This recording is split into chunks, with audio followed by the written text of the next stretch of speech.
tenemos n centrales. Yo debo, para conocer el lagrangiano del sistema, evidentemente necesito calcular los costos de todas las centrales que intervienen. En este caso n sería 2 porque está 2 acá. Y a eso le vamos a restar una condición de equilibrio. El sistema me impone que la potencia generada por todas las centrales sea igual a la potencia demandada del sistema. Esta es una condición de equilibrio, ¿sí? Nosotros ahora vamos a ver lo que se llama optimización multidimensional. ¿Por qué multidimensional? Porque acá tenemos dos variables, potencia generada para cada máquina, o sea, si tengo n máquinas, tengo n variables, y sin restricciones porque solamente vamos a considerar esta igualdad nada más, ¿sí? Después vamos a empezar con otro algoritmo a considerar estas restricciones que están acá, las de generación, que la potencia que genera la central tiene que estar entre su mínimo técnico y su máximo técnico. No puede exceder este valor, ni puede ser menor que este valor. Esta condición de desigualdad, existen mecanismos para incluirlos acá dentro del lagrangiano, que son los multiplicadores mu, pero nosotros no lo vamos a usar.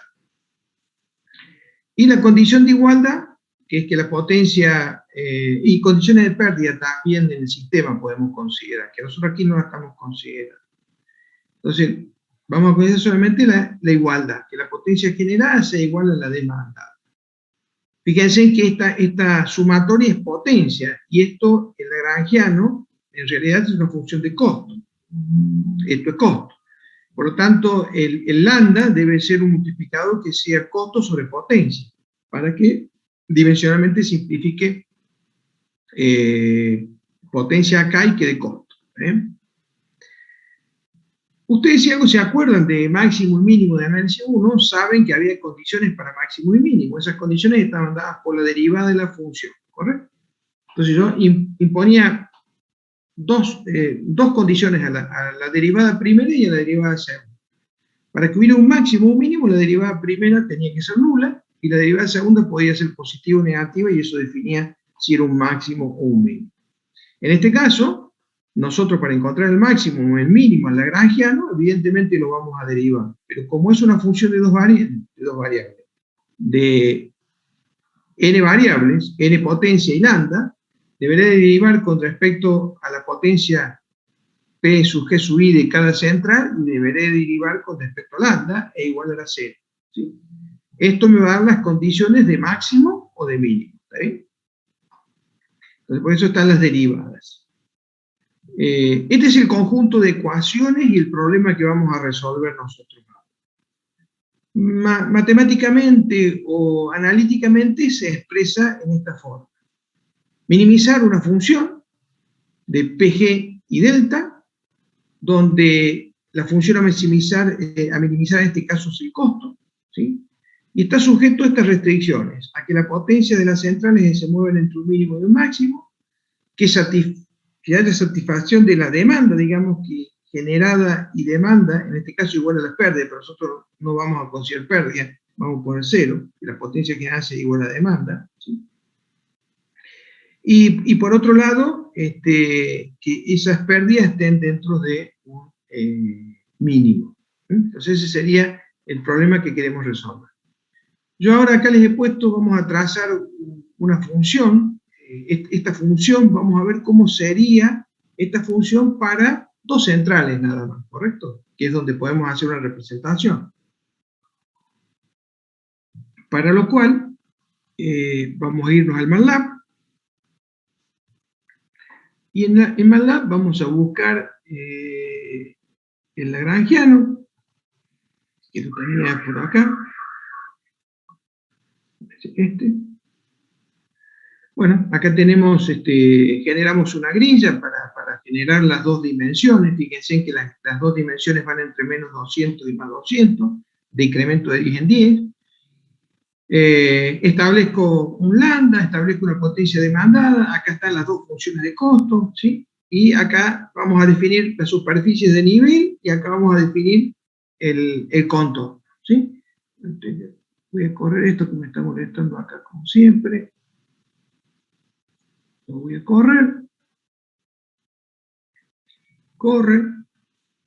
Y acá tenemos las dos gráficas, que yo se las voy a poner ahí para que podamos ver. Estas son las llamadas curvas de nivel, ¿sí? Que son el plano X1, X2, porque son dos variables, ¿sí? Y fíjense en que los colores van marcando dónde se encuentra el mínimo, ¿correcto? Entonces, fíjense en que 10 a la 4 y el color amarillo es el máximo de la función hacia el color azul o violeta, en este caso, no sé cómo lo estén viendo, vendría a ser hasta el mínimo. Quiere decir que acá hay un máximo y acá está el mínimo, ¿sí? En 50 y en 200 se encuentra el mínimo de la función. Y acá tienen el lagrangiano dibujado. Yo lo voy a rotar para que lo puedan ver. Ahí está. Está medio lento. Pero fíjense en... Me cuesta agarrarlo. Bueno. No sé si es que se me clavó o es que la máquina se me puso lenta. Bueno. No me quiere rotar. A veces la máquina se me vuelve lenta. Pero imagínense una hoja, ustedes, que a la hoja le han tomado las 4 esquinas, la doblado, fíjense que tienen un mínimo, es una función de tipo convexa esta, ¿sí? Donde tienen un mínimo. No sé por qué diablo no me toma el... Ahí está. ¿Por qué no me toma el...? Ahí está. ¿Ves? Ahí la rotamos para que ustedes la vean, que ahí tendría un mínimo la función, ¿sí? En ese sector tendría un mínimo. Ese es el punto que nosotros necesitamos desarrollar un algoritmo para encontrar ese punto, ¿correcto? Entonces, es esta función la que hemos graficado. Le hemos dado valores a la generación, le hemos dado valores a la demanda y le hemos dado valores a la función de costo, ¿correcto? Le hemos mapeado y vemos que esa función efectivamente tiene un mínimo. La cuestión es encontrarlo, ¿no? En MATLAB ustedes tienen dos turbos para optimizar funciones, para encontrar máximos o mínimos. El turbo de optimización y el turbo de algoritmo de tipo de inteligencia artificial o de optimización global, ¿sí? Si ustedes van a MATLAB, esperen que lo encuentre entre todas las cosas abiertas que tengo, acá está. Si vamos a MATLAB, abrimos el GEL de MATLAB. Dentro de GEL de MATLAB, fíjense que tenemos acá los libros, acá está Global Optimization Toolbook, si hacen clic ahí, acá les aparecen todos los algoritmos. En particular nosotros vamos a trabajar en la próxima clase cuando agreguemos restricciones, vamos a trabajar con algoritmos de tipo genético. Y si no, tienen el Optimization Toolbook que está por acá está el Optimization Toolbox, y dentro de ese tienen, digamos, los tipos de algoritmos. En este caso vamos a trabajar con algoritmos de descenso por pendiente. Todos los que tienen acá vamos a trabajar con algoritmos de descenso por pendiente. Esos serían los dos tools de optimización, que los vamos a usar los dos. En un caso para trabajar con el STIP-DESCENT y en otro caso para trabajar con métodos de búsqueda directa o de inteligencia artificial como el algoritmo G. Bueno, yo les decía que ustedes ya en AESIS 1 habían trabajado con optimización, solamente que le habían denominado la búsqueda del máximo y el mínimo. Entonces usted tiene una función, en este caso de una sola dimensión, X, ¿sí?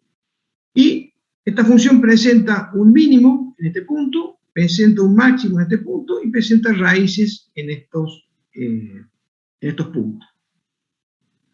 Para encontrar el máximo, recuerden que igualaban la derivada a 0, en este caso tienen la pendiente 0 aquí, y si la derivada segunda era negativa, era un máximo. Acá la condición para que haya mínimo también tiene que ser que la pendiente sea nula, pero la derivada segunda debe ser positiva, para tener un mínimo. El otro problema interesante es que maximizar y minimizar una función es prácticamente el mismo algoritmo. Simplemente, si yo estoy buscando el máximo de f de x, cuando haga menos f de x encontraré el mínimo, o al revés, si estoy buscando el mínimo de f de x y hago menos f de x, aparecerá el máximo. Así que es un problema dual en este caso. La cosa se complica cuando hay funciones como estas que están aquí, porque fíjense, acá hay un máximo y acá también hay un máximo. Acá hay un mínimo y acá también hay un mínimo. El tema es que en un caso hay un máximo absoluto o global, como este, y este es un máximo local. Si yo al algoritmo lo tirase por acá, en esta zona, y comenzase a buscar el valor de x que maximiza o minimiza la función, lo más probable es que encuentre el máximo local, pero no el máximo global. Y yo estoy interesado en encontrar el máximo global, el máximo maximorum o el mínimo minimorum. Entonces, ahí vamos a tener problemas con los máximos o los mínimos. Lo otro que puede suceder es que fíjense acá en línea punteada tenemos la función que llamamos real y tenemos el máximo real. Y en líneas continuas tengo una función cuadrática, que es una aproximación bastante fidedigna de la función real, ¿sí? Entonces tengo una aproximación cuadrática al máximo. Si a veces no logro expresar a la función estrictamente en forma analítica, puedo aproximarla mediante una cuadrática, por ejemplo. Lo que pasa es que voy a encontrar un máximo de tipo aproximado, un máximo cuadrático. Es otra cosa que podemos tener en cuenta. Déjenme ver si no me olvidé de nada. No, está diferente. La cosa es fácil cuando las funciones son precisamente cuadráticas. Pueden ser convexas o cóncavas, como en este caso, porque acá no hay duda que existe un único máximo o un único mínimo, si son cuadráticas, ¿sí? Vamos a graficar una función cuadrática, como esta, por ejemplo, en MATLAB. Voy a cerrar el gel para que no me moleste. Voy a venir a MATLAB. Aquí tengo cuadrática. Voy a cerrar el lagrangiano. Fíjense en que la cuadrática generamos una grilla entre menos 3 y 3, una grilla cuadrada entre menos 3 y 3 con salto de punto 1. Tenemos las dos funciones, la convexa y la cóncava. En principio vamos a graficar la convexa, después vamos a graficar la cóncava, simplemente cambiándole el signo a la función anterior y la vamos a plotear, ¿sí? Entonces, cuando las funciones son cuadráticas, es fácil encontrar el máximo o el mínimo, es decir, existe. Fíjense que en este caso, los contornos, evidentemente x cuadrado más y cuadrado, su mínimo o su máximo se encuentra en el origen. En este caso, fíjense en que los valores más negativos vuelven a ser los colores azulados y los valores mayores son los amarillos. Entonces quiere decir que en este caso tenemos, buscando el mínimo, venimos hacia este punto, hacia el origen. Y acá está la función, que como en el caso anterior, yo la voy a rotar, y claramente ustedes ven que en el origen la función presenta un mínimo. Esto es interesante porque este tipo de funciones cuadráticas presenta un máximo o un mínimo global. No hay problema de máximo o mínimo locales. Voy a comentar la convexa y voy a dejar la cóncava. Y ahora el problema cambia, ¿sí? Fíjense, la cóncava ahora tengo un máximo. En 0, 0 tengo un máximo. Fíjense en que los valores amarillos son máximos y en el origen tengo un máximo, ¿sí? Entonces esta es una cóncava. Entonces, las funciones cuadráticas, ya sean cóncavas o convexas, presentan máximos y mínimos absolutos. Por lo tanto, acá el algoritmo no se va a engañar. Cuando encuentre el máximo, será el máximo maximorum. Cuando encuentre el mínimo, será el mínimo mínimo. ¿Sí? Acá están las curvas de contorno. Y esto es como logramos definir, para que tengan una idea de cuándo se considera convexa o cuándo se considera cóncava una función. ¿Sí? Yo, como reglita mnemotécnica, si voy caminando por el eje de la variable independiente y la función me cubre a mí igual que un paraguas, entonces es cóncava. Y si no, es convexa. Una reglita mnemónica para darse cuenta cuándo es cóncava o convexa una función. Problemas. Bueno, yo acá les he presentado otra función que es bastante rara, que es la función de rastrillín, que la tienen en el toolbook de búsqueda directa. Fíjense que es una función que tiene alguna característica cuadrática, ¿sí? Porque las dos variables están elevadas al cuadrado, pero a su vez las variables intervienen en un seno, o en un coseno en este caso, ¿sí? Y si yo mapeo los contornos de la función, fíjense que la función presenta mínimos locales, o máximos locales, como en este caso, mínimo local en este caso, y digamos que el mínimo global se encuentra en el origen. Pero si yo me posicionara, empezase, supongamos que estamos buscando el mínimo, y yo empiezo a transitar a partir de aquí como punto inicial de la búsqueda, a mí me va a capturar este punto como mínimo, que es un mínimo local, siendo que el mínimo está aquí. Vamos a graficarla en el rastrillín, que la tengo por acá. Como siempre, generamos una grilla entre 5 y menos 5 y más 5. ¿Sí? Acá está la función rastrillín, ¿sí? Y acá está el ploteo del contorno de la función. El ploteo. Bueno, y fíjense el problema en que nos encontramos. Todos estos puntos son puntos de máximo y de mínimo. Entonces, si yo llego a empezar la búsqueda por acá de un máximo, me voy a quedar atrapado acá. Acá está la función. La vamos a, como siempre, la vamos a manipular. Fíjense en qué flor de picos, de valles y picos tiene esta función. ¿Sí? Encontrar el máximo o el mínimo ahí, si el algoritmo no es más que inteligente, vamos a tener un problema serio, que nos va a atrapar un máximo no global o nos va a atrapar un mínimo no global. Bueno, sigamos. Todo esto está en el tool, en los tools de optimización. Si me quieren hacer una pregunta, alguna duda que tengan, que me quieran hacer antes que sigamos, y si no, seguimos. Pregunta. ¿Alguna duda? Sí. ¿El máximo no global es el que se conoce como relativo? Sí. Sí. Ah, bien. Bien, bien. Gracias. Bueno, sigamos entonces. Yo les voy a presentar un programita ahora, muy tonto, pero no por ello, digamos, muy bruto, pero no por ello menos inteligente, que es la llamada búsqueda aleatoria. Supongamos que yo tenga, este es el contorno, la proyección del contorno de la función. Acá está la función. Fíjense que tiene características cuadráticas, pero también interviene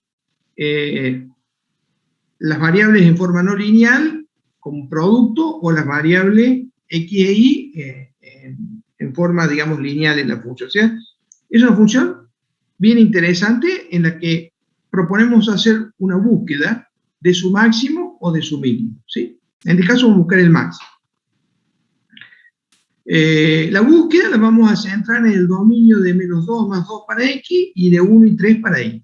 Acá tenemos x y acá tenemos y. De antemano sabemos que el máximo de esa función se encuentra en x igual menos 1, ¿sí? Y en y igual 1,5. Fíjense que si yo siguiera las curvas de nivel, si me paro en este punto buscando el máximo, debería moverme en este sentido para encontrar el punto. No me podría mover hacia allá porque las curvas de nivel me indican que cada vez se hace más chica la función. Entonces yo tendría que moverme a partir de acá buscando ese punto. Bien. Alguien, pensando un poquito, podría decir, escúcheme, y si yo le doy valores aleatorios a x y a y, y cada vez que le doy un valor a x y a y, calculo esta función y me quedo con el valor mayor que me devuelve, ¿cómo debería hacer para tratar de asegurarme que sea el máximo? Y bueno, usted lo que tendría que hacer es barrer todo el dominio de definición de la función. O sea, calcular un punto acá, calcular un punto acá, calcular un punto acá, calcular un punto acá, calcular un punto acá, o sea, calcular los infinitos puntos que tengo en el dominio x y y. Evaluar esta función y siempre quedarme con el mayor. Por supuesto, la cantidad de puntos que hay va a depender mucho de los extremos de definición y de los deltas con los que yo me muevo en x y y, pero seguramente lo van a encontrar al máximo. Bien, y esto es lo que hace este algoritmo, solo que lo hace un poco más inteligente. va generando aleatoriamente el punto de búsqueda, ¿sí? Va barriendo y va calculando suficientes puntos. Ese suficiente punto, bueno, suficiente punto, una gran cantidad de puntos. Fíjense que vamos a calcular el X y vamos a calcular el Y en forma paramétrica con un número aleatorio R que va a ser entre 0 y 1. Y vamos a fijar esa expulsión paramétrica de X tomando el límite superior de X y tomando el límite inferior, el límite superior de X y el límite inferior de X. Y lo mismo para Y, vamos a tomar el límite superior de Y y el límite inferior de Y. Fíjense que si el número aleatorio R es 0, este término se va y X es el mínimo. Lo mismo si esto era el 0, este término se va e Y era el más chico. Ahora, supónganse que el número aleatorio es 1. Si esto es 1 y multiplican por 1, fíjense que lo que desaparece es XL y queda el X máximo. Desaparece el IL y queda el Y máximo. Entonces, si esto oscila entre 0 y 1, X e Y oscilan entre su máximo y su mínimo. Para cualquier otro valor de R que esté entre 0 y 1, el valor que dará X será 1, cualquiera, no sé cuál, e Y. Acá está la expresión ya habiendo reemplazado el extremo superior y el extremo inferior por el dominio de búsqueda de la función, y me ha quedado esta ecuación paramétrica de X y esta ecuación paramétrica de Y, ¿correcto? Fíjense que acá está el algoritmo, qué tonto que es, cuenten la cantidad de líneas, 1, 2, 3, 4, 5, 6, 7, 8, 9, 10, 11 líneas para encontrar el máximo de esa función. Fíjense que lo primero que hago, como yo busco el máximo de la función, al valor donde yo voy a guardar el máximo de la función, lo hago muy chiquitito, para asegurarme que cualquier nuevo valor está por arriba de esto, para asegurarme que yo ranqué en un valor que no sea el máximo, ¿correcto? Después viene un for, y la cantidad de puntos que voy a buscar lo va a fijar en. Quiero buscar 1000 puntos, 10.000 puntos, 100.000 puntos, 1.000.000 de puntos. Voy a evaluar 1.000.000 de puntos de la función. Calculo XY, evalúo la función y me pregunto, si el nuevo valor es mayor que el anterior, entonces este valor es el máximo. Si el nuevo valor no es mayor que el anterior, salto y vuelvo a calcular un punto nuevo. Siempre me quedo con el más grande.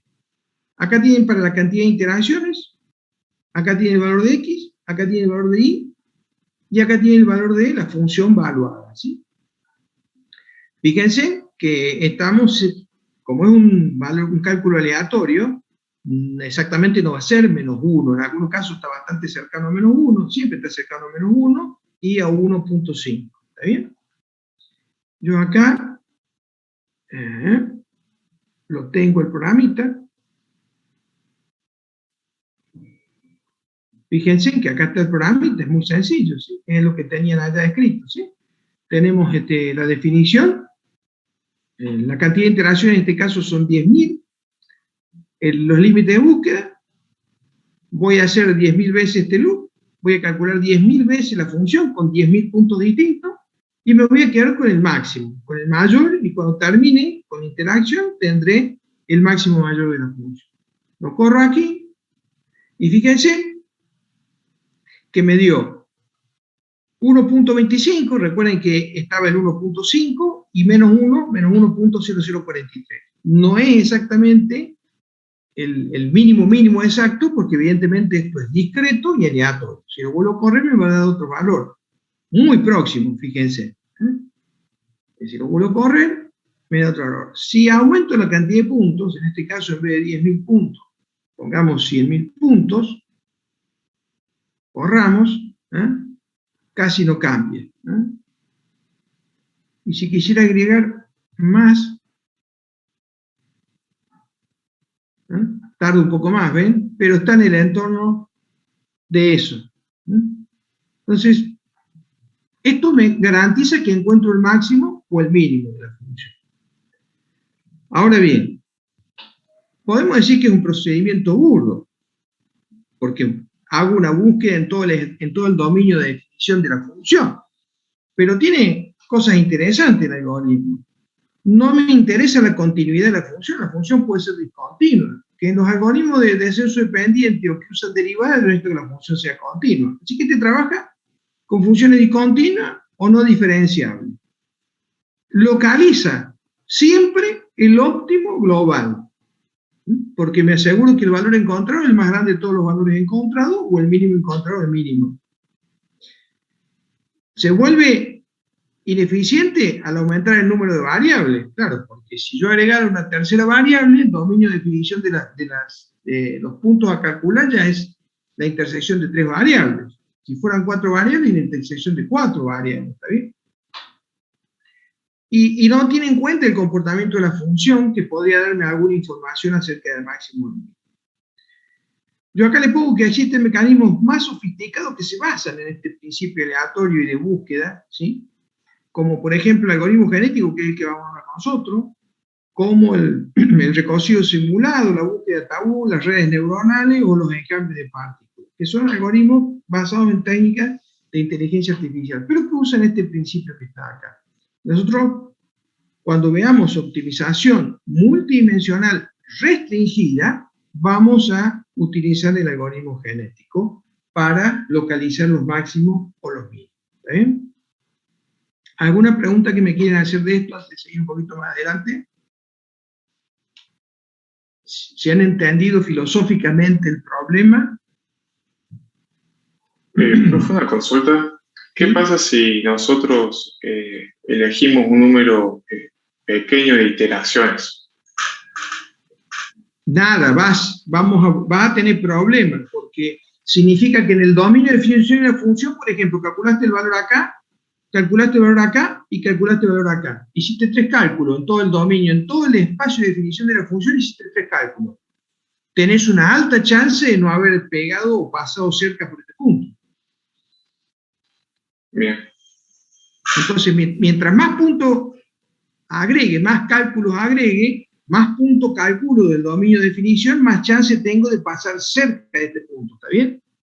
Lo que sí es claro es que si yo, por ejemplo, acá tuviese un máximo local, y este es el máximo global, cuando yo calcule todos los puntos, nunca este máximo va a tener predominancia sobre este, porque he guardado el último valor, el más grande.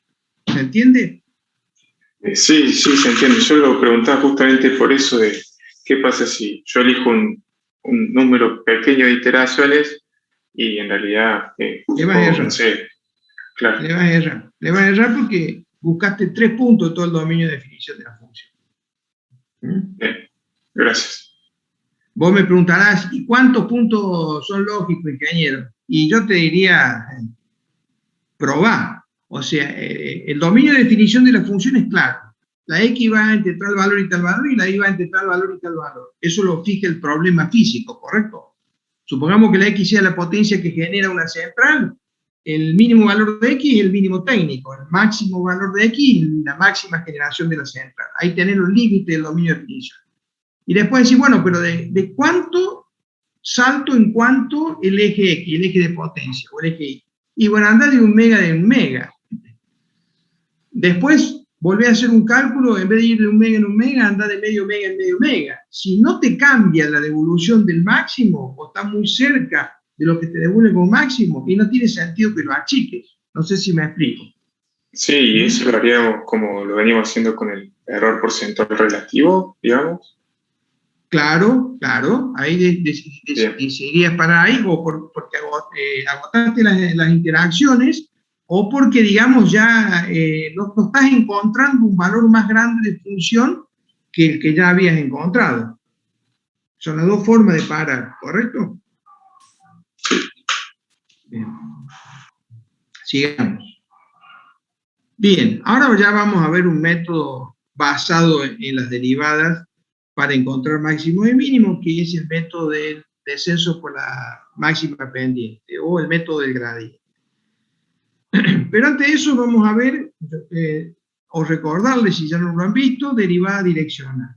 Si no, pueden leerlo en el libro de James Stewart, o Piskunov, o pueden verlo en Chapri Canales, ¿correcto? Cualquiera de los 3 libros pueden ver detenidamente el concepto de derivada direccional.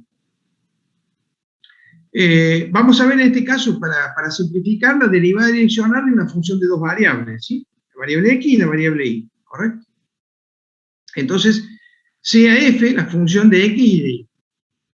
Ojo que cuando digo X o Y, es para que claramente se vea que son dos variables, pero yo podría decir X1, X2, o Y1 o Y2. En ese caso serían dos variables lo mismo, está claro, ¿no? Entonces, sea F de X y una función de dos variables. Y sea U un versor unitario, o vector unitario, con dos componentes, la real, coseno de tita, y la imaginaria, seno de tita. Para tita que está entre 0 y 2pi, un vector unitario.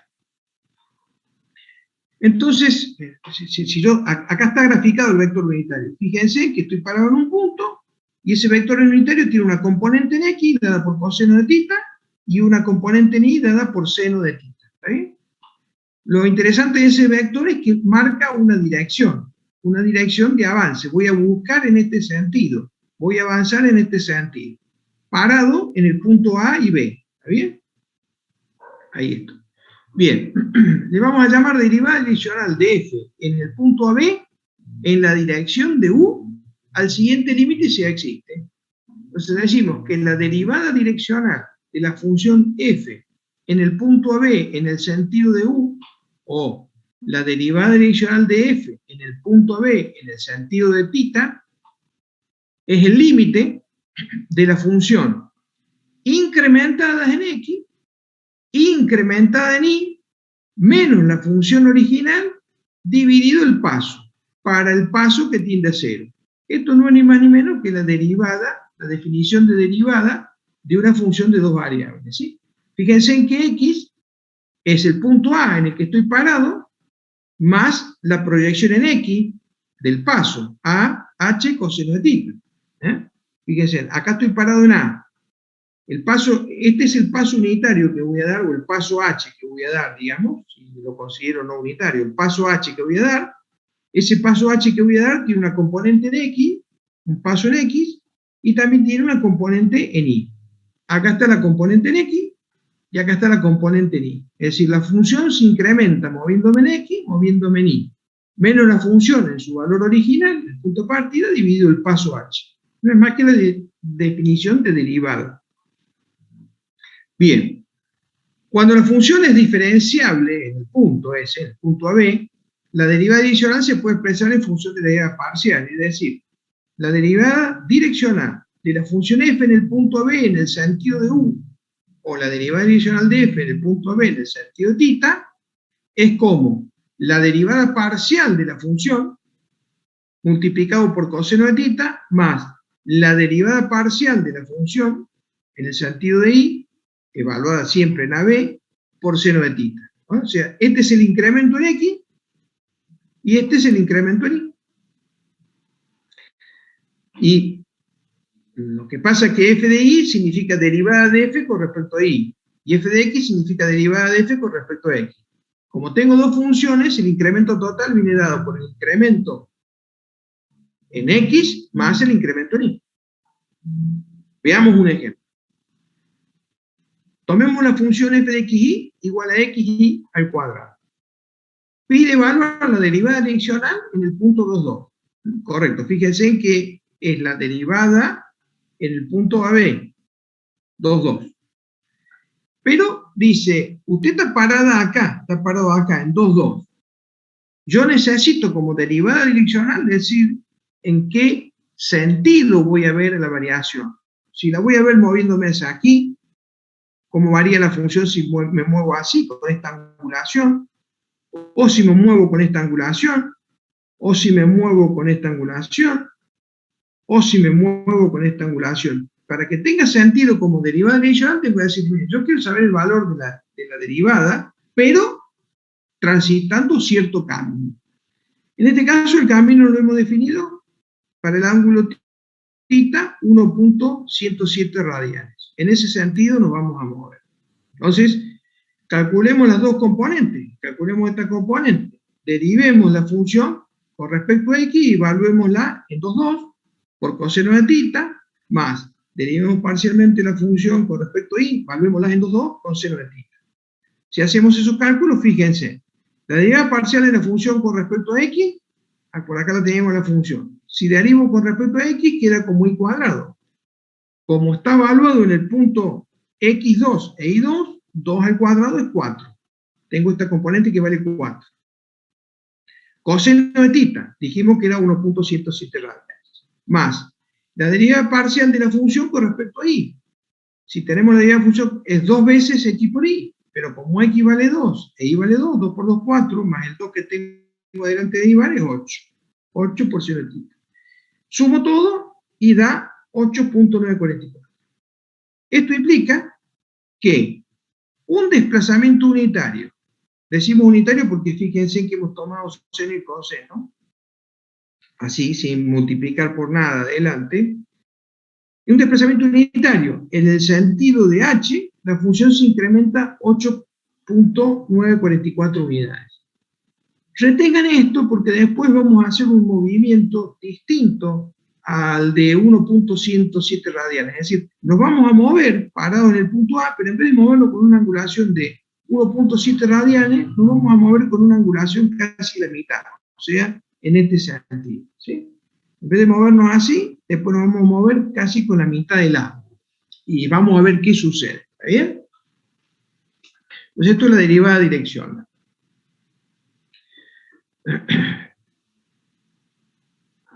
Vamos a definir ahora el gradiente, ¿sí? De nuevo, para el tema del gradiente, los remito a Stewart, o a Piskunov, o a Chaplin-Canale. Estos métodos que vamos a ver para encontrar el máximo y el mínimo son métodos que van a utilizar el gradiente para encontrar el máximo y el mínimo. Y particularmente van a moverse en el sentido del gradiente, en el sentido opuesto al gradiente, ¿sí? O sea que si el gradiente me dice que me mueva a la derecha, yo me voy a mover hacia la izquierda. Si el gradiente me dice que me mueva hacia arriba, me voy a mover hacia abajo. Si el gradiente me dice que me mueva a 45, yo me voy a mover a menos 45. Entonces, vamos a necesitar el gradiente y nos vamos a mover en el sentido contrario al gradiente para encontrar el máximo o el mínimo de la función. Y ya vamos a ver por qué. Entonces, ahora vamos a hablar de gradiente. Entonces, son métodos que utilizan la información dada explícita por la derivada o el gradiente, ¿sí? Acá les recuerdo que del cálculo de primer año, derivada de una sola función, precisamente la derivada me daba el máximo o el mínimo, ¿no? Y la segunda derivada nos daba información acerca de si eso era un máximo o un mínimo, ¿correcto? O sea, la derivada primera fija la condición, si igualamos a cero es porque estamos parados en un máximo o en un mínimo, y la derivada segunda, si es positiva, me daba un mínimo, y si es negativa, me daba un máximo. También dice, se debe tener en cuenta que si la derivada es positiva, un incremento de la variable independiente nos conduce a un mayor valor de la función. O sea, es lógico, si la pendiente es positiva y me muevo en el sentido de la variable, va a incrementar la función, ¿correcto? Bien. Lo definimos aquí, si es que ya no lo han definido lo visto antes, el llamado operador vectorial Nabla, que tiene una componente y una componente j, es un operador, por eso funciona derivada parcial con respecto a x, derivada parcial con respecto a y. Cuando se lo aplique a una función, vamos a tomar la derivada de la función, ¿correcto? Por eso es un operador. Y ese operador lo vamos a operar sobre una función escalar, f de x. Entonces, aplico el operador a la función f, y al aplicarle el operador a la función f, fíjense en que queda un vector con componente i y componente j. Componente i y j porque son dos variables nada, ¿no? Entonces, este vector, que es el gradiente de la función, a este vector, este es el gradiente de la función, nos va a indicar la máxima variación de la función. Una forma de expresarlo al gradiente de f es en forma matricial con las componentes, ¿sí? Donde la componente es la derivada de la función con respecto a x y la derivada de la función con respecto a y. Les recuerdo que yo acá podría haber puesto derivada de f con respecto a x1, derivada de f con respecto a x2, si son dos funciones. O derivada de f con respecto a y1, derivada de f con respecto a y2. Esta es la expresión matricial utilizando las componentes del vector gradiente, ¿sí? Entonces hemos definido el operador Nabla, que es un vector, lo hemos aplicado a ese operador a una función escalar, y como resultado de aplicar el operador Nabla a la función escalar, hemos obtenido lo que denominamos gradiente, que tiene componente I y J para dos variables, ¿correcto? Acá tiene un poquito ejemplificado, digamos, las dos variables Y y X, tienen las curvas de contorno, ¿sí? Tienen el punto donde estoy parado, tienen la componente X, o Y, tienen la Y latina, perdón, y tienen la componente Y o J del gradiente, ¿sí? Entonces, esta función era la que estábamos analizando, XY cuadrado, ¿sí? En el punto 2,2. Entonces, estamos parados en el punto 2,2, tenemos que evaluar el gradiente. Recuerden que el gradiente es un vector con componente IJ, cuyas componentes son las derivadas parciales con respecto a X y la derivada parcial con respecto a X. Entonces, si tomamos la derivada parcial de F con respecto a X de 4, en el punto 2,2 se entiende, ¿no? Que como derivo con respecto a X, tengo Y al cuadrado. Como estoy en el punto 2,2, es 2 al cuadrado, es 4. Derivo F con respecto a Y, y tengo dos veces XY, como estoy en 2,2, vale 8 la componente. Entonces tengo 4Y en el sentido de X y 8J en el sentido de Y. Eso me da la composición. Este es el vector gradiente. Este es el vector gradiente. ¿Sí? Que acá lo tenemos calculado. Y bueno, yo como todo vector lo puedo graficar dándole 4 a la componente Y y 8 a la componente J.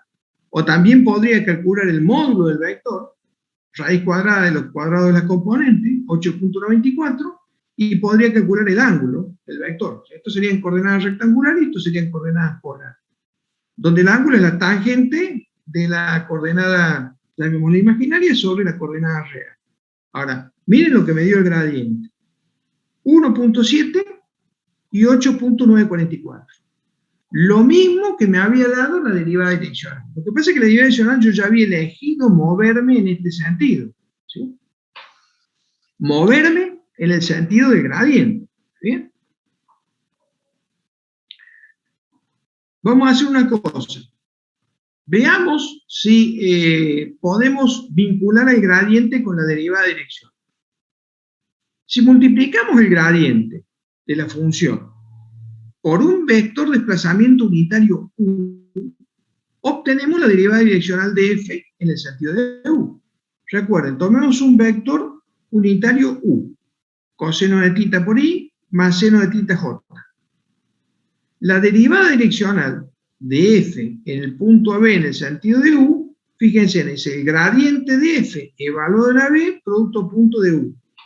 ¿Por qué producto punto de U? Bueno, fíjense en que U tiene I y J, y acuérdense que el gradiente es un vector que tiene I y J. Entonces, cuando multiplique, va a tener sentido multiplicar I con I y J con J. Cuando haga eso, como esto es un vector unitario, no me va a cambiar el módulo de esto, fíjense que básicamente la derivada direccional. Hay una vinculación entre la derivada direccional y el gradiente. Vamos a hacer una cosa. Vamos a evaluar nuevamente la derivada direccional. Pero ahora nos vamos a mover, fíjense, en θ 0,5235. Antes el gradiente estaba 1.7 radianes. Y nos habíamos movido en la derivada direccional 1.7 radianes. Ahora nos vamos a mover con la derivada direccional, pero no coincidiendo con el gradiente. Vamos a movernos en 0,5. Entonces, vengamos acá. Evaluamos nuevamente la derivada direccional, pero ahora en vez de 1.7 radianes, en 0,5 radianes, y fíjense en cuánto me da la derivada direccional. 7.608, que es distinto a 8.944, que es distinto a 8.944. ¿Qué conclusión sacamos de esto? Esto nos indica que si nos movemos sin seguir el gradiente, la función tiene un incremento menor. Para obtener el máximo, debemos movernos en el sentido del gradiente. Para obtener el mínimo, debemos seguir el sentido contrario al del gradiente. Entonces, el gradiente a mí me dice cómo debo moverme. Si quiero encontrar el máximo, en el sentido de él. Si quiero encontrar el mínimo, en el sentido contrario. Y vengamos acá. Fíjense en que estas son las curvas de nivel. En todo este plan, en todo este par de puntos, vale 8. Acá vale 24. Acá vale 40 la función. Fíjense en el gradiente parado acá donde está apuntado. Dice, muévase en este sentido para encontrar el máximo de la función. Muévase en este sentido para encontrar el máximo. Si usted se mueve en el sentido contrario al gradiente, va a encontrar el mínimo de la función. Fíjense que acá tiene 8. Es de esperar que si yo trazase acá, la curva de nivel diera menor valor.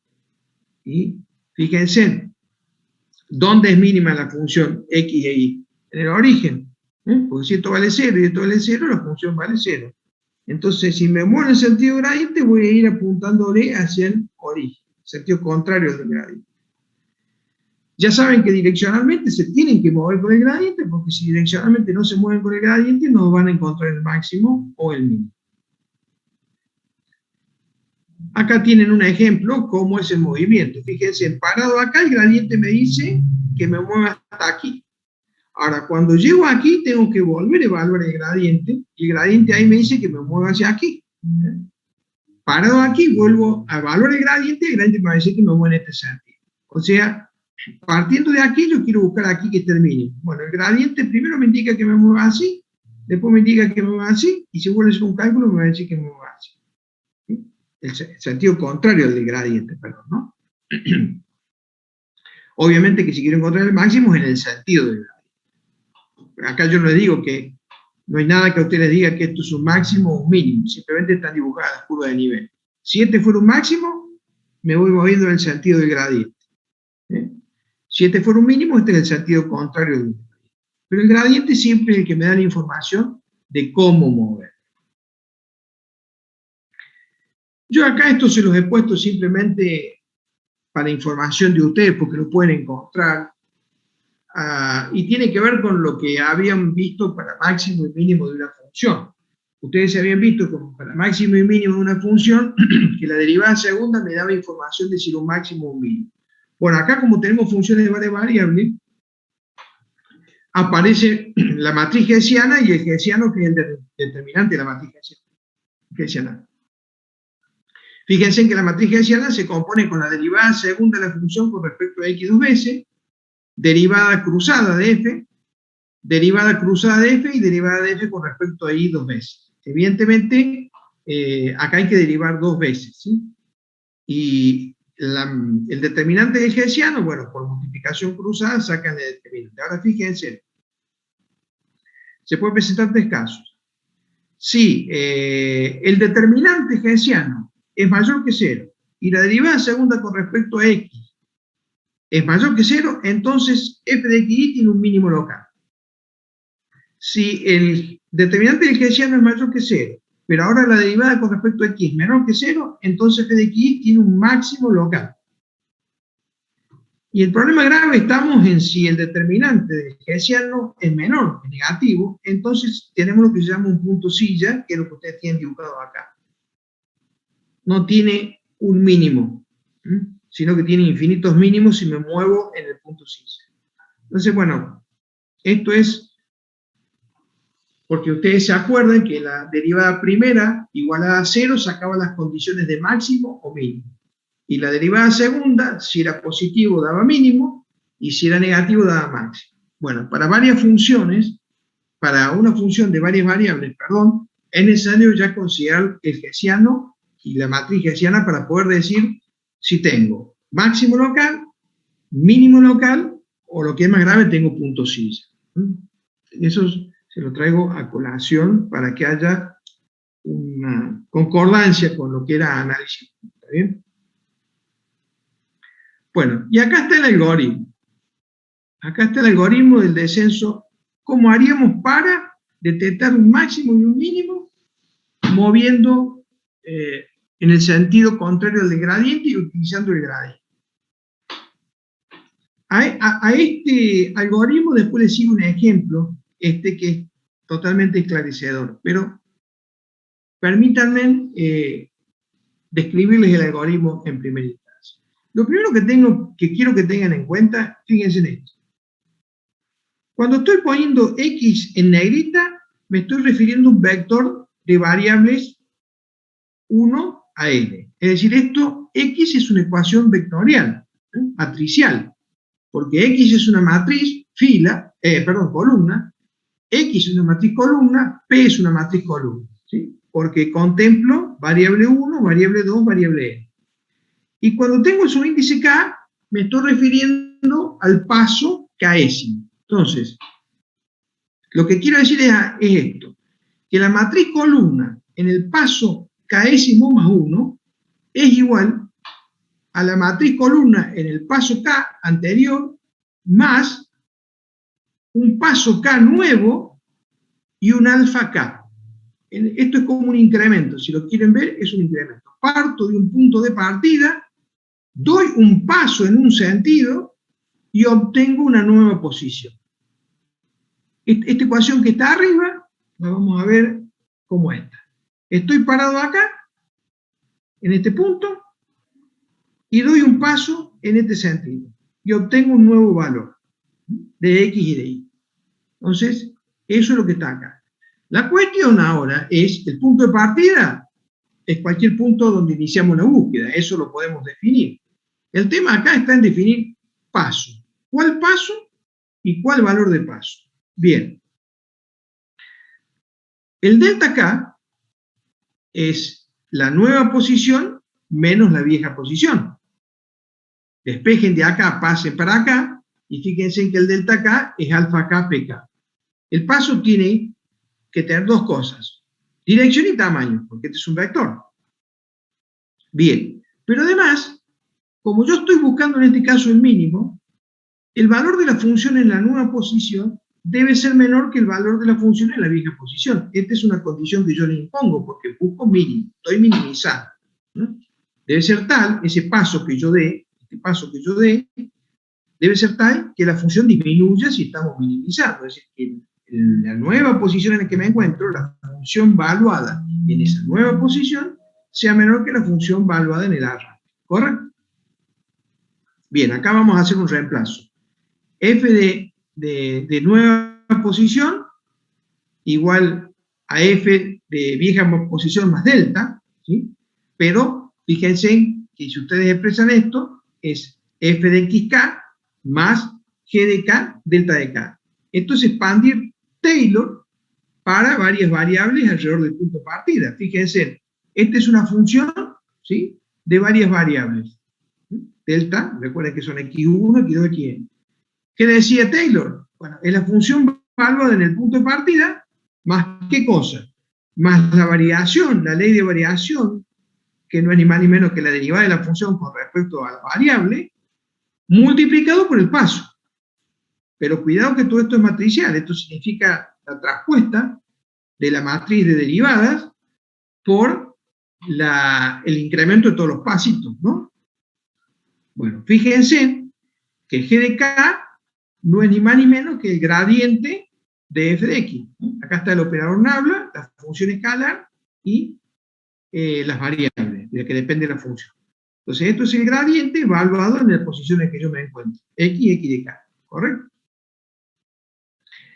Habiendo definido esto, tomemos g de k delta de x y expresemos delta de x como lo tenemos acá. Fíjense que delta de x acá lo tenemos como alfa de pk, y lo reemplazamos a delta de x por g de pdk, alfa de pdk, perdón, y fíjense que esto tiene que ser negativo para que esto disminuya, ¿sí? Porque fíjense que esto es esto.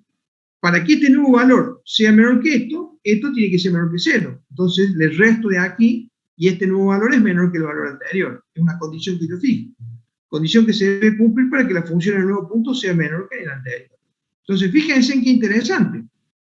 Porque ahora ya puedo sacar algo. Yo sé que el gradiente multiplicado por el paso, este lo voy a fijar como positivo.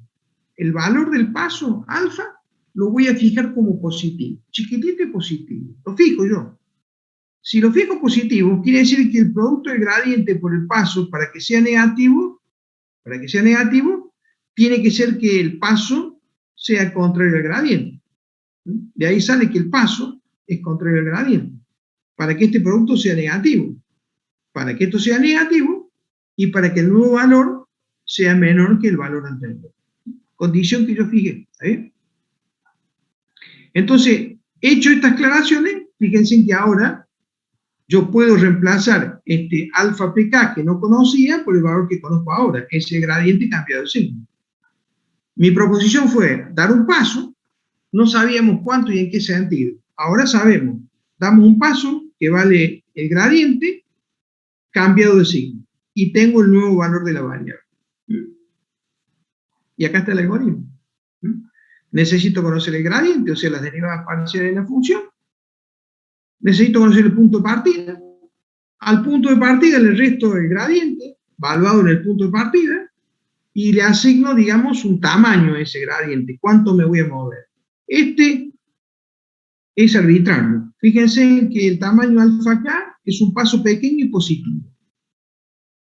¿Cuán pequeño? Positivo seguro. ¿Cuán pequeño? Ya lo vamos a ver qué problema nos trae fijar un valor muy chico o muy grande.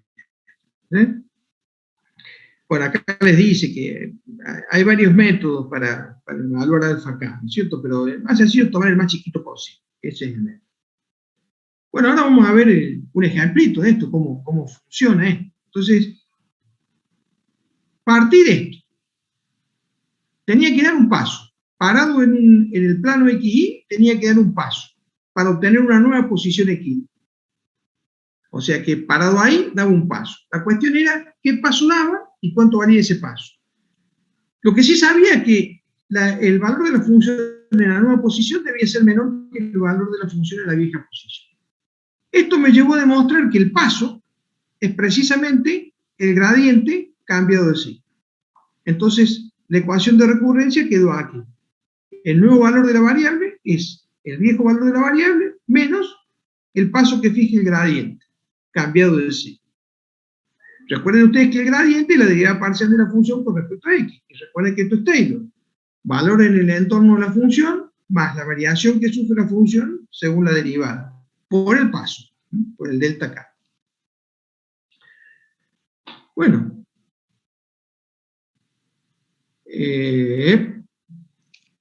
Ya lo vamos a ejecutar al programista, el llamado descenso por la pendiente, pero fíjense, acá tenemos una función cuadrática. Ya sabemos que al ser cuadrática no hay problema. Puede ser una función cóncava o convexa, pero sabemos que tiene máximo o mínimo seguro, porque es cuadrática. Esta es la expresión, digamos, matricial de una función cuadrática, donde estas son matrices. X es matriz, A es matriz. La traspuesta tiene sentido porque cuando yo multiplico una matriz A por la traspuesta y luego el vector columna X, esto me va a dar cuadrático, ¿sí? Pero bueno, nosotros vamos a trabajar sobre esta función que está aquí. La forma más general de la cuadrática es esta, forma matricial. Nosotros vamos a trabajar esta de dos variables, x1 y x2. Entonces trata de encontrar el mínimo. Obviamente el mínimo, si ustedes se fijan, es cuando x1 valga 0 y x2 valga 0. Fíjense en acá, 0, 0. Ahí está el mínimo de la función. ¿Y de dónde vamos a arrancar? Vamos a arrancar de un punto inicial, 0,5. 0,5, 0,5 y 0,5. Vamos a arrancar de acá, de 0,5 y de 0,5. De ahí vamos a arrancar. Y vamos a tratar de movernos en el sentido contrario del gradiente para poder llegar acá, a 0,0, que es donde está el mínimo de la función. Lo vamos a hacer con dos valores de alfa, con 0,01 y con 0,035. Pero veamos lo necesario primero. Bueno, lo primero que tengo que hacer es calcular el gradiente de la función. Porque fíjense que el gradiente de función es la derivada de la función con respecto a x1, la derivada de la función con respecto a x2. Esto me da cómo aumenta la función si me muevo en x1, y esto me da cómo aumenta la función si me muevo en x2, ¿correcto? Si evaluamos el gradiente, fíjense que tiene 2x1 y 50x2. Deriven esta función con respecto a x1 y le da 2x1. Deriven esta función con respecto a x2 y le da 50x2. Acá está la componente x1 y la componente x2 del gradiente. Recuerden que siempre el gradiente debe ser evaluado en el punto donde estoy parado. Entonces vamos a evaluar el gradiente en el punto 0.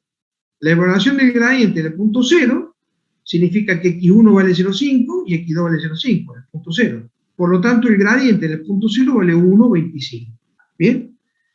Si alfa es 0,1, el nuevo valor, la nueva posición, es la posición de partida menos, porque me tengo que mover en el sentido contrario del gradiente, alfa veces el gradiente en 0. La posición de partida es 0,5, 0,5, menos. Alfa lo hemos tomado como 0,01, ¿sí? Y 1 y 25 es el gradiente, 1 y 25 es el gradiente. Si hace este cálculo, la nueva posición es 0,49 y 0,25. Para la segunda iteración, 0,49 y 0,25 pasa a ser el x0 ahora. Y acá tiene el nuevo cálculo. x1, 0,49, 0,25, menos alfa 0,1, y tengo que ahora, el gradiente ahora debe ser evaluado en esta posición. Vale 0,98, 12,5. Y me va a dar el nuevo punto, 0,4802, 0,1. Fíjense en cómo estoy buscando el 0,0. Por supuesto, simplemente he hecho dos iteraciones. He partido de 0, primera iteración y segunda iteración. Vamos a verlo al programita. Déjenme que está. Este PDS, aquí está. Bueno, fíjense, acá he puesto 1000 iteraciones. Vamos a hacer 1000 cálculos.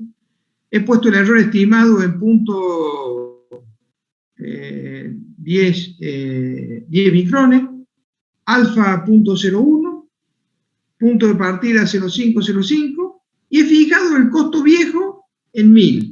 Recuerden que estoy buscando el mínimo, por lo tanto yo le fijo, bueno, arranque como costo viejo 1000, un valor muy grande, para asegurarme de que encuentre el mínimo. Y acá hago las interacciones. ¿Sí? Fíjense que las interacciones, una de las cosas que hago es evaluar el gradiente. Lo tenemos por acá. Ahí está el gradiente. El gradiente tiene dos componentes, J1 que es la derivada parcial con respecto a X1 y J2 que es la derivada parcial con respecto a X2, ¿sí? Y ese gradiente debe ser evaluado en el nuevo X1 y el nuevo X2. Entonces, ahí estaría. ¿Y cómo voy a parar? Y voy a parar cuando el costo nuevo difiera muy poquito del costo viejo. O sea, ya me traiga un costo que no difiera nada del costo anterior, o muy poquito, que sé que es menor que el error estimado. ¿Sí? Bueno, lo vamos a correr al método de gradiente. Recuerden que alfa le puse yo arbitrariamente 0,01. No corre. Bueno, ahí está. Miren. Acá está la gráfica de la función, los contornos. Fíjense en que 6 es color amarillo es el más grande, color azul al violeta es el más chico. Fíjense en que acá están los colores violetas, fíjense en que acá están los colores máximos, y acá está el punto de partida, 0,5, 0,5. Y entonces el gradiente, moviéndome en el gradiente, fíjense, llegué a 0, 0. Bueno, en realidad, como es discreto, me dio 0,01, 0,00, o sea, casi 0,0, casi 0,0. Si quiero, aumento la cantidad de interacciones, o achico el error estimado todavía más, para poder acercarme mucho más a 0,0. Pero lo que me interesa mostrarles es qué pasa si cambio el alfa. En vez de tomar el alfa 0,1, hagámoslo un poquito más grande. O sea, vamos a dar un tranco más grande. Vamos a movernos en el sentido del gradiente, pero en vez ahora de dar un paso chico, vamos a dar un paso un poquito más grande. ¿Por qué quiero dar un paso un poquito más grande? Y porque quiero ir más rápido, quiero avanzar más rápido hacia el mínimo. Corramos. Miren lo que sucede. No por mucho avanzar, realmente se avanza, porque me termina llevando al mínimo, pero fíjense, me hizo pasar, me hizo volver, va convergiendo en forma oscilante. Ese es el problema del alfa. Hay que probarlo. Hay algunas técnicas para encontrarlo, para estimarlo, pero bueno, este hemos propuesto, es chiquito, es positivo, pero cuidado, 0,035 es chiquito, pero verdaderamente 0,01 me lleva más directo, desde el origen a el mínimo, ¿correcto? Que era lo que estaba planteado en la imagen acá. Con alfa 0,1 voy rápido, tum, y con alfa 0,35 voy oscilando. Voy a encontrarlo, pero oscilo, ¿correcto? Entonces, esta condición que le habíamos fijado por acá, donde estaba acá está, que el tamaño sea pequeño y positivo. Pequeño y positivo me condujo que me debía mover en el sentido opuesto al del gradiente. Porque si este es positivo, para que este producto sea negativo, para que se disminuya el valor de la función, el paso tiene que ser contrario al gradiente. Y ya supe que el paso es este, que no lo conocía, es el gradiente en sentido contrario y de un determinado valor. Pero cuidado, que no puede ser tan grande porque pueden tener problemas de oscilación. Encontrarlo a ese alfa tiene su historia. Pero me ha permitido encontrar el mismo. Ahora, este método realmente funciona porque esta función es cuadrática. Sabemos que tiene un mínimo global o un máximo global, ¿sí? Cuando las funciones no tienen mínimos o máximos locales, este método no funciona. Necesita de la ayuda de otro método, por ejemplo el aleatorio. Que el aleatorio me localice el entorno donde se encuentra el máximo o el mínimo, con varios puntos, y una vez que estoy cerca, le aplico este método, seguro que cuando encuentre el mínimo, va a ser el global. En general, son llamados métodos híbridos. No se lo puede aplicar a este método así cuando tengo funciones con máximos o mínimos locales. Bueno, ahora viene el práctico número 10, pero eso lo vamos a dar en la clase que viene. Tengo 2 clases programadas para esto, porque vamos a plantear este práctico y algunas cuestiones que tiene este práctico asociado. No las quiero dar ahora porque si no los volaría locos. En todo caso, lean el teórico, digamos, y después nos queda esta transparencia, 1, 2, 3, 4, 5, 6, 7 transparencias nos queda para terminar. En todo caso, lean esto que hemos visto hoy, y si tienen alguna duda, junto con esa transparencia, tratamos alguna duda de las que pueden tener aquí.